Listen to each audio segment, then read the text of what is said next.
नमस्कार दोस्तों, राधे राधे। मेरे चैनल में आप सभी का स्वागत है। आज मैं आपको केदारनाथ मंदिर के साथ साथ और भी 4 केदार यात्रा के बारे में बताने जा रही हूँ कि उनकी स्थापना कैसी हुई और इससे पितर तृप्त होते हैं और शिवलोक की भी प्राप्ति होती है।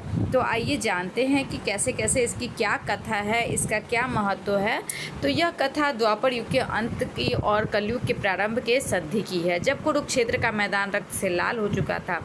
महाभारत युद्ध की समाप्ति के पश्चात पांडवों ने राजपाट तो संभाल लिया, लेकिन उनके अंतर्मन की शांति नहीं मिली। अपने बंधु बांधवों और गुरु के वध के कारण उन पर गोत्र हत्या, ब्रह्म हत्या का दोष आ गया था। भगवान श्री कृष्ण के परामर्श पर पांडव महादेव से क्षमा याचना करने और उनका आशीर्वाद लेने के लिए निकल पड़े।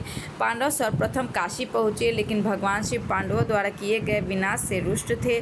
वे उन्हें दर्शन नहीं देना चाहते थे, इसलिए वे गुप्त रूप से हिमालय चले गए। पांडव भी हार मानने वाले कहाँ थे। वे उन्हें खोजते हुए केदारखंड की ऊंचाइयों तक वो पहुंच गए। भगवान शिव ने जब पांडवों को आते देखा तो एक बैल का रूप धारण किया और गुप्त काशी के पास चल रहे थे। पशुओं के झुंड में वो जाके छुप गए। पांडवों को आभास हो गया कि महादेव इसी झुंड में छिपे हैं। तब भीम को एक युक्ति आई। भीम ने अपना शरीर अत्यंत विशाल किया और 2 पर्वतों पर अपना पैर फैला दिया। सारे पशु भीम के पैरों के नीचे से निकलने लगे, लेकिन महादेव ने एक वीर पांडव के चरणों के नीचे से निकलना स्वीकार नहीं किया। जैसे ही भीम ने बैल को पकड़ने का प्रयास किया, महादेव भूमि में समाने लगे। तब भीम ने फुर्ती दिखाते हुए बैल की कुबड़ यानी पीठ के भाग को कसकर पकड़ लिया। पांडव की इस अडिग श्रद्धा को देखकर महादेव का हृदय पिघल गया और वे वास्तविक रूप में प्रकट होकर उन्हें प्राप्त मुक्त किया। जब महादेव बैल के रूप में अंतर्ध्यान हुए तो उनके शरीर के अंग 5 अलग अलग स्थानों पर ज्योतिर्मय रूप में प्रकट हुए।